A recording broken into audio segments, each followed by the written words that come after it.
Китеп окуунун пайдалуу жактары. Таң калыштуу бирок факты. Изилдөөлөргө таянсак, китепкөйлүк көп оорунун алдын алууга жардам берет. Эң негизгиси мээ ооруларынан коргойт. Мээнин активдүүлүгү өсүп, ооруларга туруштук бере алат. Ошондой эле китепкөй адам башкаларга салыштырмалуу өзүнө ишенимдүү шаар болот. Стресстен арылтат. Азыркы заманда ким гана депрессияга түшпөйт. Китеп окуу стресстен арылтарына ишенип коюңуз. 2009-жылы Лондон шаарындагы университетинин илимпоздору кыжаалат болуп жаткан 6 адамга 6 мүнөт китеп окутуп тажрыйба жасап көрүшкөн. Китеп адамдын кыжаалат ойлорунан кутултуп, эс алдырат. Дүйнө таанымды өзгөртөт.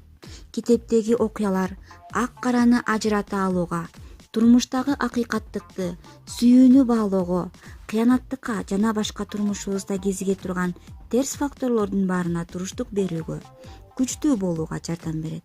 Ички дүйнөнүн руханий байлыктардын өнүгүшүнө түрткү болот. Китеп окуу көрүүнү начарлатпайт. Китеп окуунун пайдалуу жактары көп, бирок айрым адамдар көздүн көрүүсүн начарлатат дешет. Ал эми окумуштуулардын айтуусунда китепти көп окуган эмес, туура эмес жайда окуу көрүүнү начарлатат. Мисалы жатып алып, же күңүрт бөлмөдө шам чырак менен окуу жана башка. Креативдүү ойлордун жаралышына түрткү берет. Идеяга бай адамдар көп ойлорду китеп окуп алышкан. Мисалы, атактуу Apple компаниясынын негиздөөчүсү бош убактысынын көбүн көркөм чыгарма окууга арнаган экен. Балким китеп окусаңыз, сиз дагы дүйнөнүн жаңы ийгиликтерин жаратасыз. Сөз байлыгын байытат.